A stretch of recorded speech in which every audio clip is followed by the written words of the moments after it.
Hey there, welcome back to the Energy Blueprint podcast. With me today is Dr. Shawn Tassone, who is an MD and Ph.D. He's known as America's holistic gynecologist. He's the first physician in the US to be double board certified in obstetrics and gynecology and by the American Board of Integrative Medicine. He holds a medical degree in addition to a Ph.D. in mind-body medicine. He's a practicing OBGYN in Austin, Texas, a hormone specialist, author, speaker, highly rated patient advocate, and creator of the world's first integrative hormonal mapping system. In his 20 years of practice, he's seen over 40,000 women, and he's determined to remove the myths surrounding women's health. As an integrative health practitioner, he believes that you should have an active role in your care. His work includes studies and publications on hormonal imbalances, spirituality in medical care, whole foods to heal the human body, and integrative medicine. He's featured in many publications, including the New York Times, NBC News Online, Stanford MedX, and his new book, The Hormone Balance Bible, published by HarperCollins, which was published, I think, just a couple months ago. Right, Shawn? Yes, yeah. July. Okay. Awesome. Welcome to the show. Welcome back for round number 2. Hey, thanks. Nice to talk to you again. Yeah. So let's talk about just like overarching your approach to women's health as a holistic OBGYN, and how does it differ from, let's say, standard mainstream thinking, or maybe also contrast it to, maybe alternative approaches, or wherever you want to take them. It's kind of an interesting place that I've wound up in 20 years of practice. I think the integrative approach that I take, that I espouse, if you will, is that, so like today I did 5 surgeries and I use the robot. So I'll do robotic surgeries. So I use the allopathic model and the things that are there because sometimes you have to have surgery. But I also will recommend that women you have like yarrow flower in their medicine cabinet to help if they have heavy periods, or I'll use, CBD oil, or, other things. And it's constant, as you're aware, you're constantly learning new things and what works and what doesn't work. But I think for me, it's kind of just been this evolution, my own personal being, that has allowed me to just be more open to different therapies, and that is translated into patients too. I mean, a lot of patients now are coming with labs drawn from somewhere else, and stool tests and all these things I'm trying to learn as I go, and so it's been a great thing. I think patient empowerment is huge for me. I prefer the model where the patient is more active and the doctor is more passive. So, but in some instances, it's more beneficial for me to be more active, like when people need surgical intervention. So I just kind of have one foot in each of the camps. I remember, now that you're mentioning surgery, well, actually, I need to ask you, did you say that you've already done 5 surgeries so far today? Yeah. Damn, you're a busy man. It's only noon my time. It's 2:00 here. All I've done is we flip-flop rooms, and I start real early, so. Nice. Well, in contrast, all I've done so far today is surf for 2.5 hours. So we've got a bit different mornings. I don't know if you're rubbing it in or what that is, but well, no, you're helping people and making a good living. So while I'm just being a beach bum. Well, if you move out to Austin, as we were chatting, maybe we can just hang out. There's no beaches here, though. Yes. Well, you do have some good lakes. We do. Yeah. So now that I'm remembering, as you're mentioning surgeries, that didn't you pioneer some kind of unique surgery? I'm forgetting the term for it. I want to say laparoscopy, or I'm probably getting it wrong. But what was it? Yeah, there's a medical device that was out on the market starting in 2002 called Essure, which is it was a permanent sterilization device, a metallic coil that we would put into the fallopian tubes through the vagina and uterus. The problem is the way that they worked was they would cause inflammation, and the body would granulate that coil inside the tube, and it was supposed to be permanent. The problem is there was no way to remove it. So a lot of women were having hysterectomies to have these things removed in their 20s, because they were having reactions. And so I just came up with a way where we could remove the tubes with the coil still inside the tube and not have to remove the uterus. And probably have done around 1,000 of those. Wow, that's awesome. Well done. Thanks. Saving many women's uteruses. Yes, Uteri. What's the plural of uterus? You can do both. You can do either. Okay. Yeah. Nice. So your new book is the Hormone Balance Bible. Yeah. Let's talk about why there is even a need for that. What is going on that is causing women's hormones to be out of balance, and what hormones are getting out of balance? So I have to say the need, what I was seeing in my practice the last 15 years, it's probably been going on much longer than that, is that a lot of women will start to say things like, I'm tired all the time. I'm gaining weight. I have headaches. I'm having heavy irregular periods. I don't feel like doing the things I used to like to do. And they'll get their labs checked and they're told 95% of the time, oh, your labs are normal. You're just getting older. We don't tell men that, but we tell women that all the time. And it's true. A lot of them did have normal labs, but their labs were normal at the bottom of normal. So I likened it to like you're in the house, but you're laying on the floor in the basement. Well, it might feel better to be on the main floor. And so I was treating things, these subclinical things, thyroid, testosterone. Testosterone is completely ignored in the medical community by most physicians in women. And I found what I was doing was I was hearing all these stories. And what I did was I started noticing some trends. And I'm a very narrative person. I like stories. I like to tell stories. And I think some of our disease processes tell a story. And what I was noticing, like women that had low testosterone, they were all kind of telling me the same stories. And at the time I was reading a lot of Caroline Myss, and I was reading Sally Hogshead's book on how to fascinate. And they talked a lot about archetypes. And what I found was that this archetypal language, when I would talk to a patient and with low testosterone, and I would relate it to this archetype of the nun, the NUN, it was just like, it was resonating. Like women were like, oh my God, that's the first time somebody's told me a story that actually that's me, that's my life. And it was funny because it wasn't me. And I have women all the time thank me so much. And it's like, look, I just got lucky enough to be able to listen to all these stories over the last 20 years. And I just had the ability to put them into a book. And so then the other part of the book is my 6-step process called the Shines Protocol, that each of the 12 imbalances has a spiritual practice, hormones, infoceuticals, which is more like energetic medicine. So acupuncture, essential oils. I'm sure you're friends with Harry Massey, but some of his type of energetic medicine, nutrition, exercise, and proper supplementation. And that's what the book came out to be.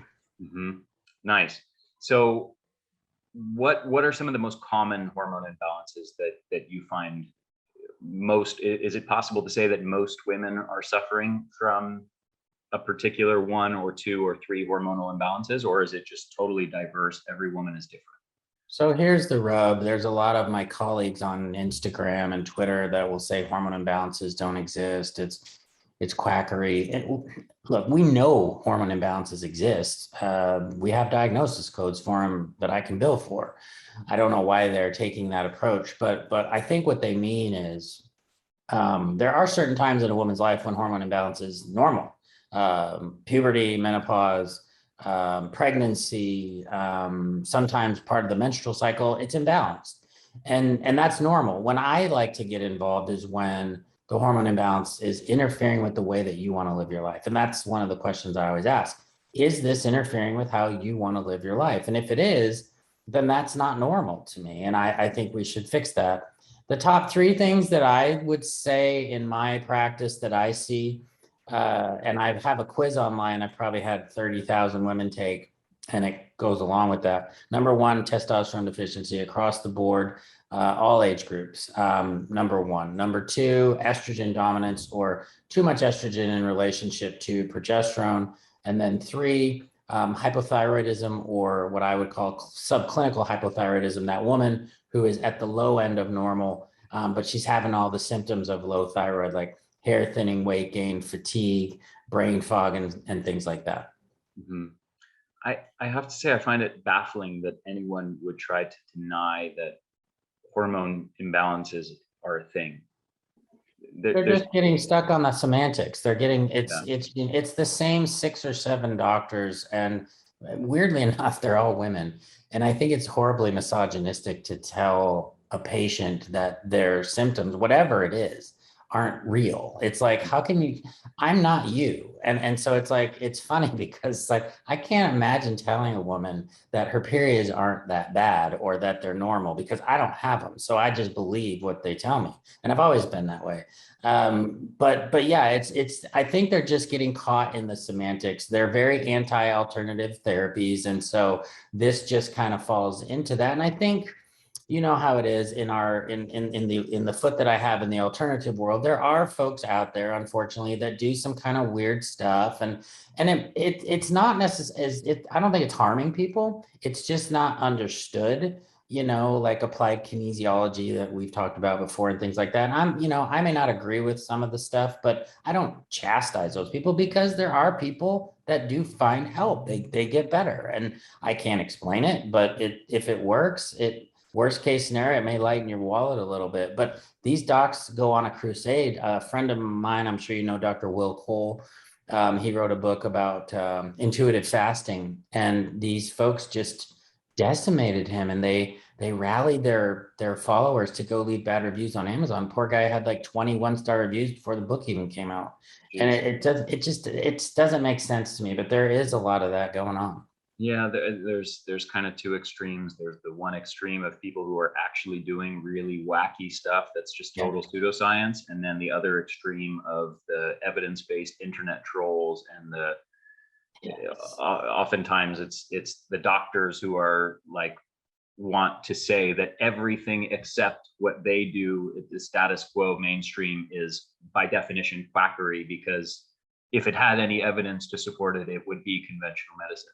And Well, you know, you're you really good. You're really good about publishing studies and stuff when you make comments. But I mean, even when you do that about COVID and whatnot, you're going to get people that don't agree with you. It's yes, just, and that's fine. I think it's great to disagree, but to just rip people to shreds makes no sense to me. And totally. usually it's glomming onto one study, or and you know how that is. You can find any study to promote your, ideas. Yeah. But yeah, I think it's just we've just gotten so divisive on everything, and medicine is a social construct that just follows along with societal evolution, I think, and so we're struggling in medicine too. Yeah, well said.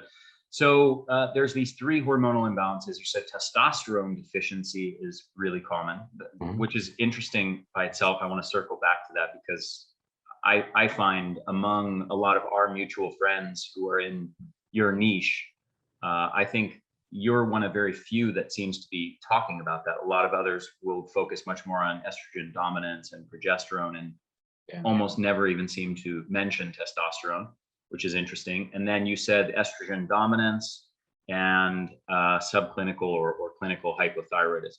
So um, let's talk about the testosterone deficiency aspect. What do you think is contributing to that? And I know you mentioned earlier there's this nun archetype. Maybe you can explain that as well and talk about what kinds of dynamics are at play there.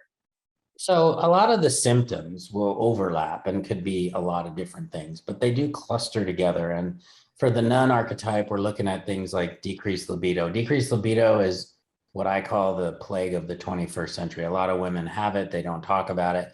It's not just testosterone, obviously, it's relationships, it's stress, and all body image and things like that. Chronic fatigue, especially around 4 or 5 in the afternoon. A lot of women will talk about they need to take a nap in the afternoons and they don't know why. Bone loss, sleep issues, depression, anxiety. I've often said if testosterone deficiency was a T-shirt, it would just say meh. Like you just don't care. You don't care about the stuff you used to like to care about, like you know, like you're going surfing and maybe your wife likes to surf and she's just like, yeah, I don't really want to go, you know, and it's just, you just don't feel that oomph, that zest, that, you know, and that translates into decreased libido, which a lot of women will come in for decreased libido because it's a very common problem. And men, unfortunately, every guy practically now in America is on testosterone because there's testosterone clinic on every corner. So we've got these guys all juiced up, and yet we're not helping the women. So it makes that discord even bigger. You know, you've got the guy in the super sex drive, and then you got the woman that is probably normal. She just doesn't feel like having sex all the time. And so it makes it come more to the forefront as far as other people not really talking about it. Testosterone has a bad rap. I think that the bodybuilders kind of screwed things up for it. And then it's a controlled substance, kind of on par with like Percocet and hydrocodone and all that stuff. So it's hard to prescribe.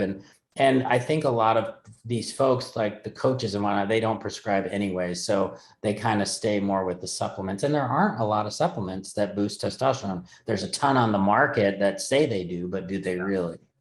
Yeah. So what do you do in that situation? What are some of the key therapies that you use for someone with testosterone deficiency? Well, as you talked about, you asked what's one of the, you know, some of the main causes. Number one would probably be obesity, which in this country is a problem because the more fat that a woman carries in her body, usually the higher her estrogen levels are. And then that drives down her free testosterone levels, which is the active form. Birth control pills are a huge cause of low testosterone.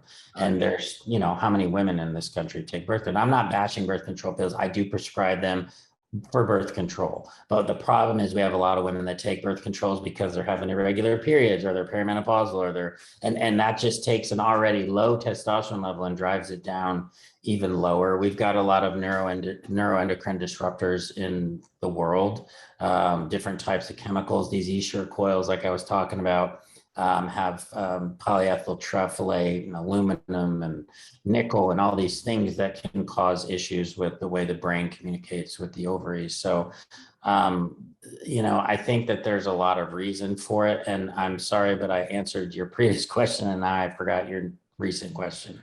So what kind of strategies you'd use Oh. to address that testosterone deficiency? So it depends. A lot of the times women want to, so that 6-step process I talked about, nuns, low testosterone, this is how my Shine protocol works. So if a nun, when is being a nun a bad thing? Because it can be a good thing. Nuns are great. They're intelligent. They're dedicated. They like, you know, to research and do things. But when being a nun can be a problem for a lay person is when they're cloistered. So, and that's what I talked about with the Met. Like it's like you don't want to go out, you don't want to do anything, you want to stay in the house all the time.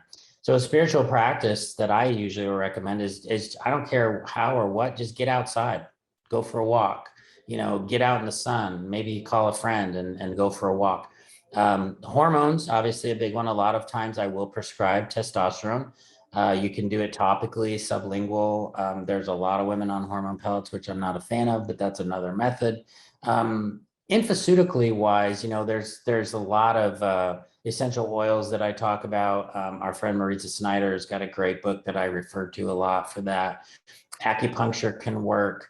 Nutrition, I have a great friend, I'm sure she's your great friend too, Gabrielle Lyon, who is she's a big proponent of weightlifting and nutrition. So I talk to her a lot, and I find, and you obviously are into this too, but you know, increasing protein, women really underestimate the amount of protein they should be eating. Yeah. And then good fats and staying away from processed foods, which we all harp on already. Exercise, I think women need to do more weights, and I'm sorry, but they're blowing leaves outside. If that gets too loud, I'll stop. It's fine. Don't worry about it. But we need more weightlifting, you know, and if women get daunted by that, you can try a personal trainer. There's so many places online you can get workouts now. And then supplements, there are a few supplements but they're dangerous. Yohimbine is one. It can raise blood pressure. And then horny goatweed or tribulus, which they're in a lot of studies to show they work, but some people will get that feeling like it's working. So, you know, you can try that too. Yeah, I tried Yohimbine once, like maybe 6 or 7 years ago, and I'm very sensitive to stimulants, and I've never been on crack before, but it's something like I imagine being on crack to feel it's that. quite stimulating, and it works, but it makes your blood pressure go through the roof for a lot of folks. Yeah. I had like I had high energy, but extreme levels of anxiety. Like, I mean, it was awful. It's like, okay, no more of that for me. Yeah.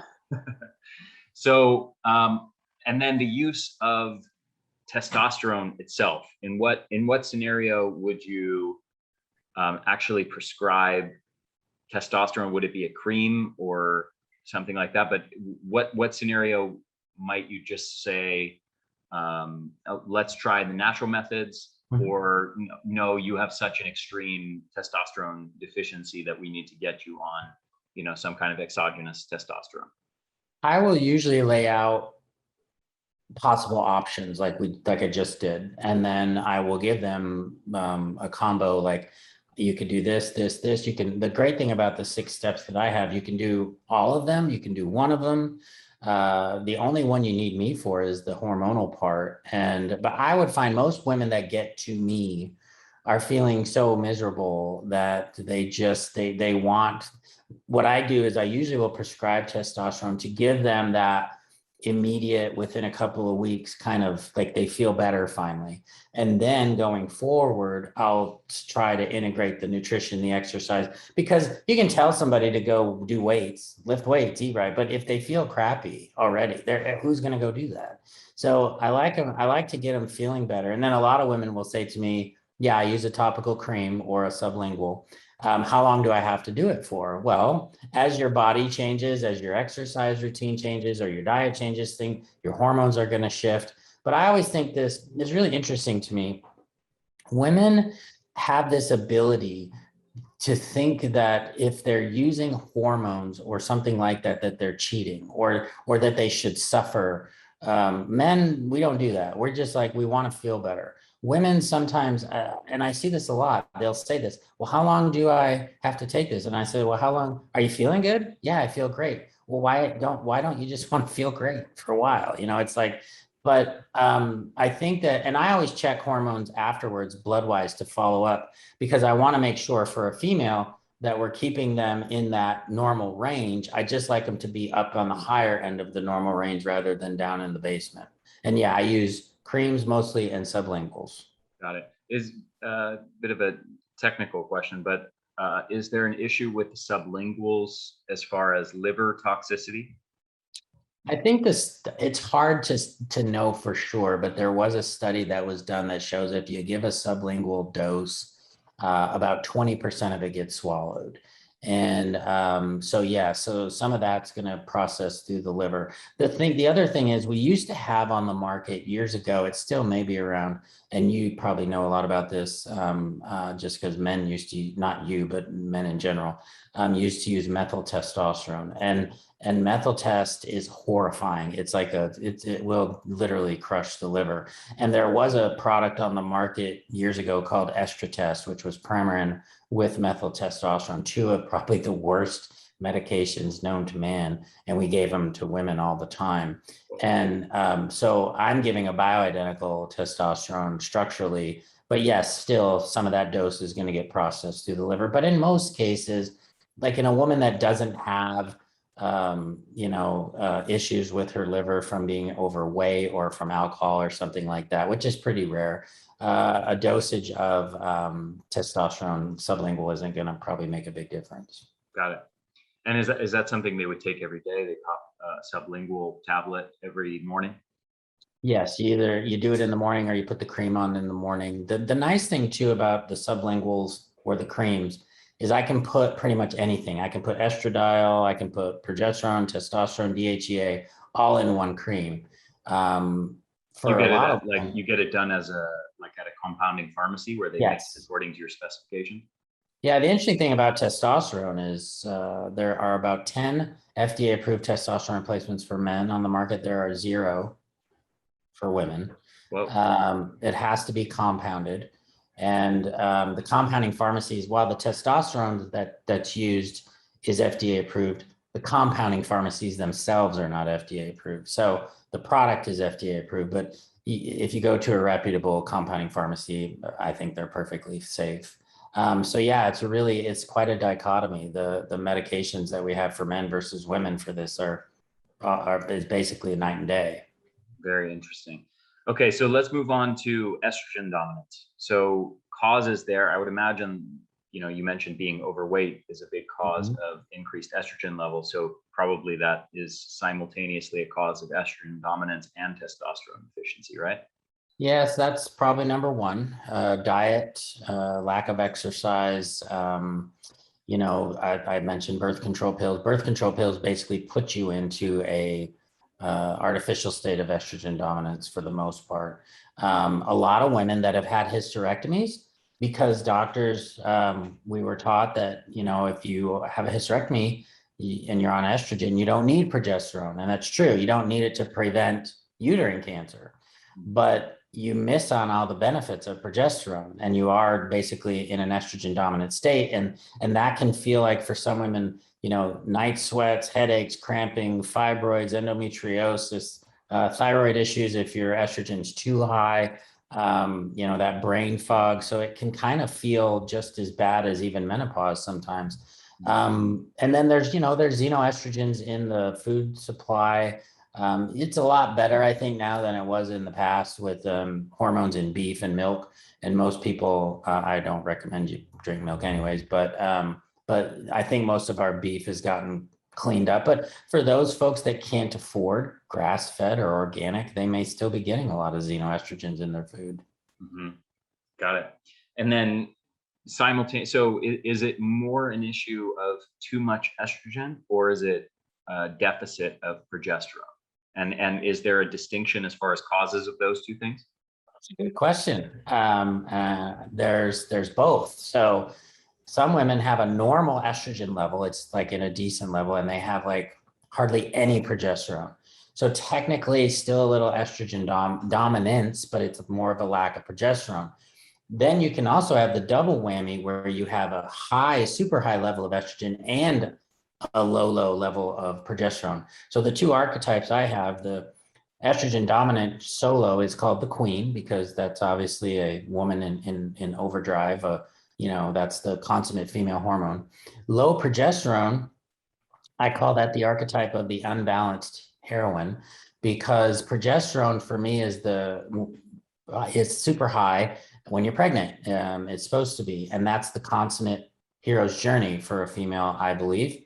And so I called it the unbalanced heroine. And then if you have both, if you combine a queen with an unbalanced heroine, that archetype is called the mother. And so a lot of moms are suffering. They're not sleeping. So progesterone deficiency, lack of sleep, a lot of anxiety during the day, gallbladder issues, headaches, and a lot of moms suffer from that.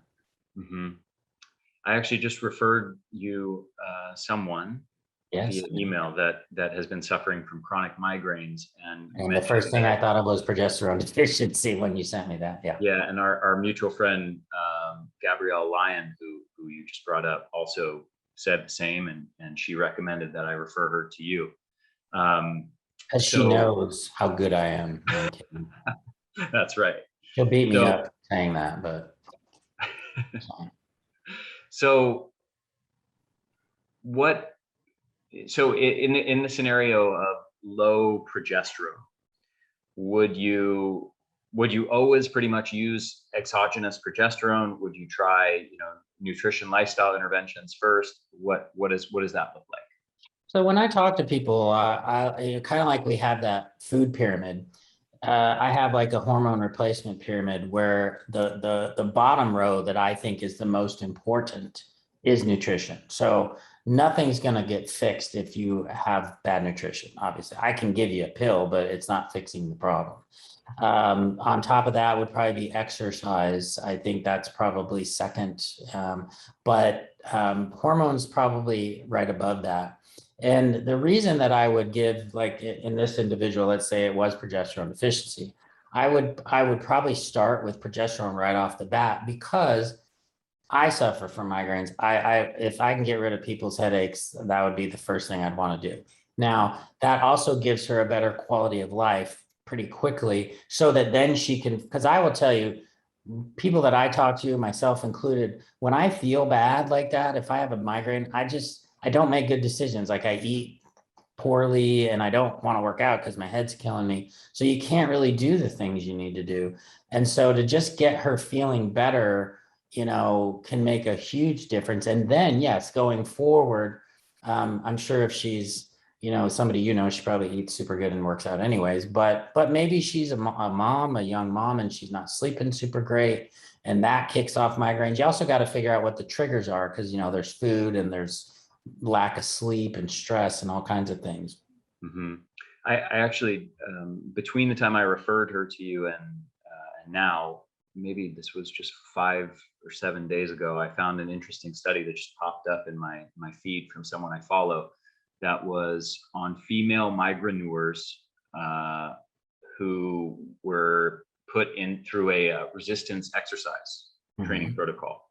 And they showed an average of 60% reduction in the frequency of migraines just from lifting weights for, I think it was eight weeks. And I was like, wow, that's quite a magnitude of an effect from just a simple weightlifting. Yeah, and somebody that's super motivated, that's awesome. I will tell you, unfortunately, a lot of the women that I see, I think this is just populational in general, to tell somebody they have to lift weights for 8 weeks to get migraine relief probably is going to go down like a lead balloon. But Really? if I can get them feeling better and tell them that, and then what I do is I'll maybe wean them off the progesterone after a couple of months and see if their lifestyle changes have taken effect. Got it. Just to delve into this specific case a little bit more, I know that maybe 4 years ago or something like that, she had seen someone who diagnosed her with progesterone deficiency and then put her on progesterone, and she said it made her feel worse. I'm just curious, what would be your response to someone saying that, and how would you sort of troubleshoot that? So it depends first what type of progesterone they put her on, if it was a progesterone or a progestin. Sometimes they cut, even if it's bioidentical, they might cut it with peanut oil or something, and some folks have problems with peanuts. So that's one thing. Some women that I talk to will indeed, what happens with progesterone is it upregulates, it turns into allopregnanolone, upregulates GABA receptors in the brain. So what happens is it helps you sleep because you stimulate those GABA receptors and you're tired. A lot of women will just feel kind of blah or fluish during the day, even when they take 100 milligrams of progesterone. And I just had a lady that happened to. So what I was doing with her is slowly bringing her up. So instead of starting with 100, I started with 25. And then we kind of worked our way up. And when we did it that way, and she tried progesterone like 3 times, when we did it that way, I think it just gave her body more of an acclimation to the dosing. And I got her up to 100 and she didn't have any problems. Nice. Very cool. I'm going to, right after we finish recording this, I'll forward her this podcast so she can hear that. Yeah, I think we just talked to her today too. So great. I'm on the case. Good. I'm glad to hear that. So what was I going to ask you next? Oh, menopause. So I've had a couple people on the podcast previously. It's been, probably 2 or 3 years since I did those episodes. But I had Christiane Northrup, who I'm sure you're familiar with, and I had a more conventional-minded person named Dr. Maish Seibel or Siebel. Oh, yeah. I know Maish. Mm-hmm. And they had somewhat differing takes on menopause, and big focus of those interviews was on hormone replacement therapy for women as they go through menopause or after menopause. I know, not remembering all the details offhand, but there was some, if I can, and please correct me if I'm misremembering something, but there were some big studies that were done. I think they were published kind of around the year 2000, and they were on, with thousands of women on post-menopause hormonal replacement therapy. And there was some controversy around those studies, and there's been some divergence of thinking among experts in your field around the best approach to dealing with hormonal replacement therapy. I'm just curious, what's your take on that landscape? Who would you recommend hormone replacement for in the case of postmenopausal women? And do you have a preference as far as bioidentical, or do you think that that doesn't matter? You know, whenever I do your podcast, you're the only person that makes me nervous because I never know what you're going to ask. And I know that you ask really deep questions and you know the literature, but luckily I know the answer. So about 15 years ago, give or take, the Women's Health Initiative, I think is what you're talking about, Yeah. came out. It was like 40 or 50,000 women. And it caused this major ruckus in women's health because all they harped on from this study was that breast cancer is caused by estrogen. And everybody, all these women went off their hormones and felt horrible. And it's still lingering today. Here's what it found. There was a study that was done. There was an estrogen only arm and there was an estrogen and progesterone arm.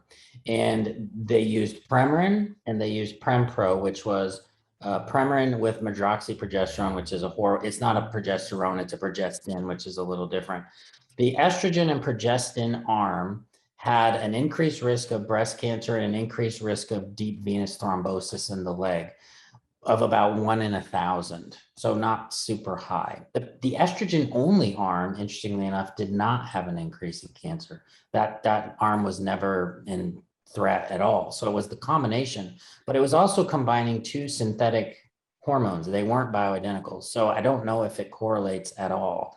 Second, they forgot to mention, or it never made it into the news, that there was a 50% reduction in colon cancer rates with both arms. So it wasn't necessarily bad. And the information that they told us was already known. It was in the package insert. We already knew it, but nobody reads the package insert. The big point though was this study was done, I think the average age of the women involved was 63 or something like that. So these weren't even women that were in their younger menopausal years. Had been around for a while. So And there's something to that, right? I remember there was some discussion, I forget whether it was Christiane Northrup or Mesh Seibel that mentioned this, but there was something about whether the women went on to the hormone replacement therapy within like a year or 5 years of going through menopause, or if they went on like after 10 years later. And if there was a big gap in many years, then they were more likely to have adverse effects or cancer or something like that. So what happened? Yeah. So basically we found these women were 63 and above. Well, naturally women 63 and above have a higher rate of breast cancer anyways, just based on age. Mm-hmm. What you're referencing is a study that came out that showed women who start estrogen in particular, if they are more than 10 years out from menopause. So let's say you go into menopause at 50. If you called and you're 61 years old and you've never, ever been on hormones, this doesn't apply to a woman that maybe was taking them from 52 to 54 and then stopped them for 5 years. This has never, ever been on estrogen.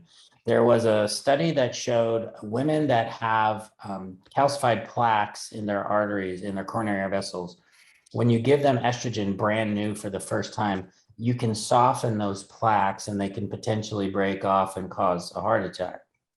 So there was a slight risk of heart attack. That doesn't apply to testosterone or progesterone. It was merely from the estrogen component. And what I do is I just tell those patients, if they're interested in looking at hormones, it's like $75, $95 now. You can go get one of those cardiac CTs that gives you a calcium score. And sure, if you have a lot of calcium, and I always talk to them about that anyways, the risk of that. But there's a new study that's currently at 7 years that's following women that just started hormone replacement therapy, and they're following them outward. And there is absolutely no increased risk of breast cancer or heart disease in that population so far. That's great. Is that using bioidentical hormones or not? They are using, I believe, estradiol and bioidentical progesterone. Yes. Okay. So to take all of that information and to turn it sort of very practical, let's say you're dealing with, I don't know, a girlfriend or a wife wife of yours or something like that, and she's going through menopause. She's, let's say, 50, 55 years old, and she comes to you and she says, what should I do? What do you recommend I do? I'm suffering these symptoms. I just went through menopause. Do you suggest that I go on hormone replacement therapy or not? Should I use bioidentical hormones or not? So I think one of the reasons that I have ended up where I am right now is when I was a resident, my mom died of ovarian cancer. And part of that 5-year journey, she was in her 50s or early 50s. They wouldn't let her use estrogen because they were afraid that she would somehow stimulate these ovarian cancer cells. She had a miserable existence for the 4 or 5 years she was alive because she suffered. And I don't think it necessarily would have changed the outcome, but she might have had 5 more productive years. My current belief system is give people the information. You can take estrogen, you can take maca, you could try Vitex for progesterone, you can try all these different things. There's a lot of good books out there, like Maisha's, and talk about the estrogen windows and things like that. Christiane Northrup obviously wrote Women's Body, Women's Wisdom. And so, but you have to make that decision for yourself. My thing is, I wouldn't give you something if it was at a severely increased risk. Obviously, I don't want to do that. I mean, I want to continue practicing medicine, and it wouldn't be good for the patient. Maybe I'm a little biased on the other side, but I have seen lives change from just giving small doses of hormones. And we're still in the norm. Usually most of my patients are low normal still. So they're still in the range for a female, but they're on the low end. We're not like hyper stimulating tissues. We're just giving you your life back. And for me, I think the risks of osteoporosis and coronary artery disease from not having the hormones is much higher than you having an issue from the hormones. Mm-hmm. And I just think that's super important. So I have that discussion with patients and let them decide.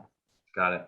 Do you take a more cautious attitude than some of your peers? Meaning, do you maybe go with lower doses to start with than is common for some of your colleagues?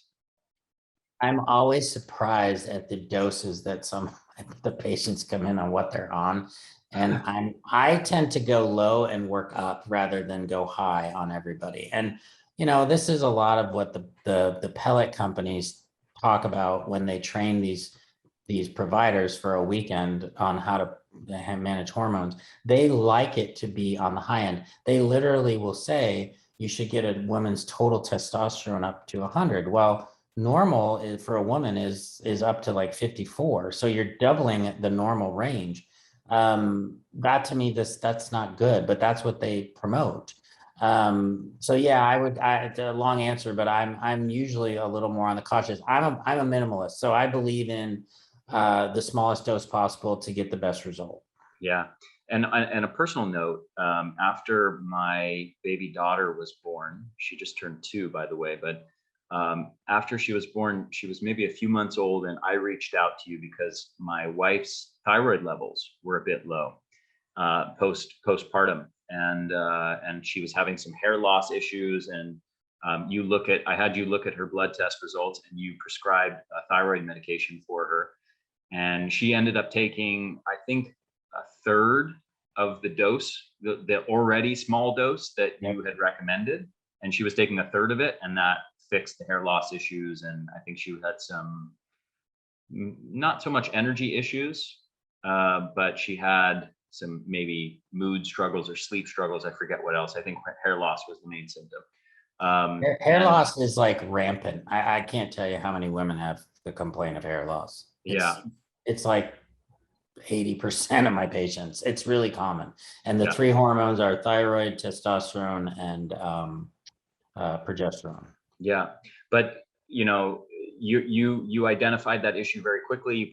You made that prescription. She took it for maybe 3 or 4 months, and then with very small dose, and then weaned off, and she's been fine ever since. So, and that's probably most women that I see. You start low, you're on it for a little while, and your wife's situation was a little bit different because hers was, I think, probably a little bit of a more transient phase because she was postpartum, whereas somebody that's in full-blown menopause, that's probably not going to change.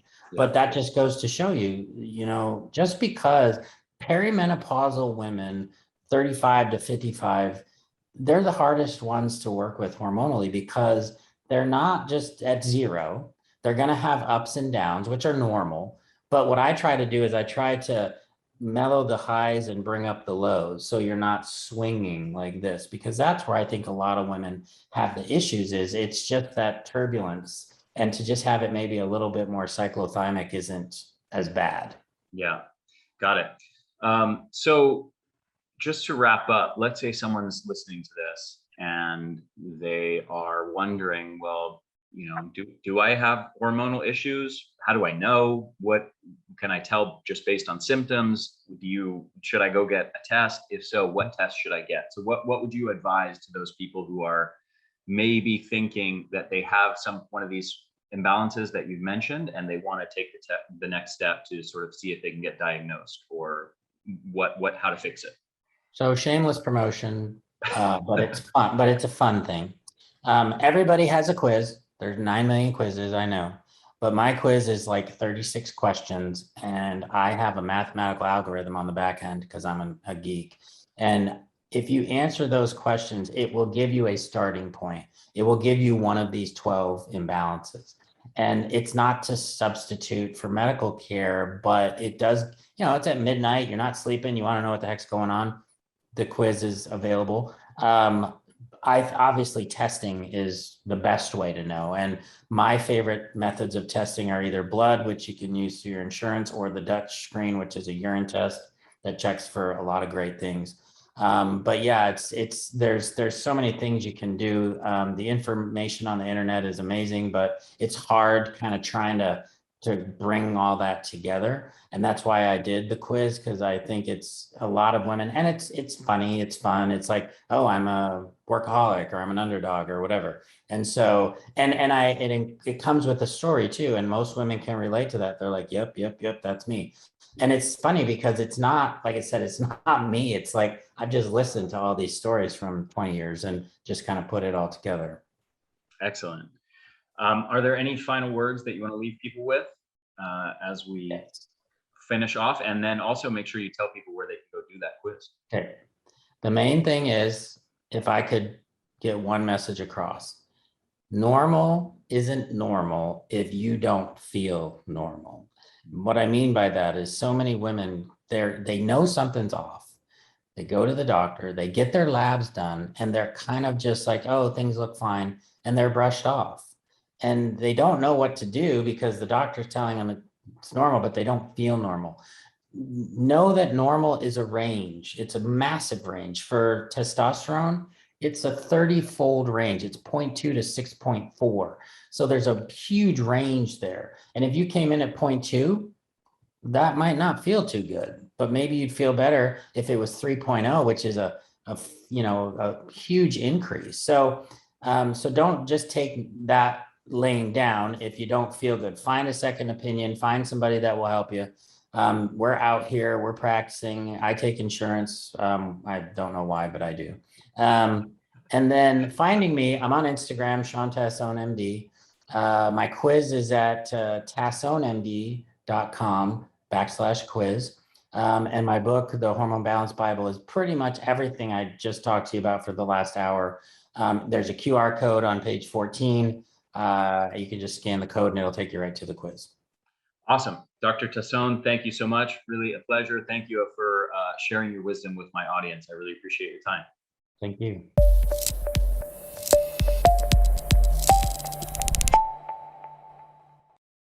Hey there, this is Ari again. Thank you so much for listening to this episode. I hope you enjoyed it.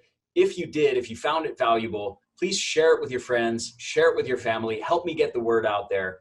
Also, if you're on YouTube, make sure to hit the subscribe button and hit that little bell to get notifications every time we release a new video or new episode of the podcast. And if you're listening to this, make sure to subscribe to this podcast on iTunes or on your favorite podcast Thanks so much for supporting my work at the Energy Blueprint. I hope you enjoyed this episode. I will see you in the next one.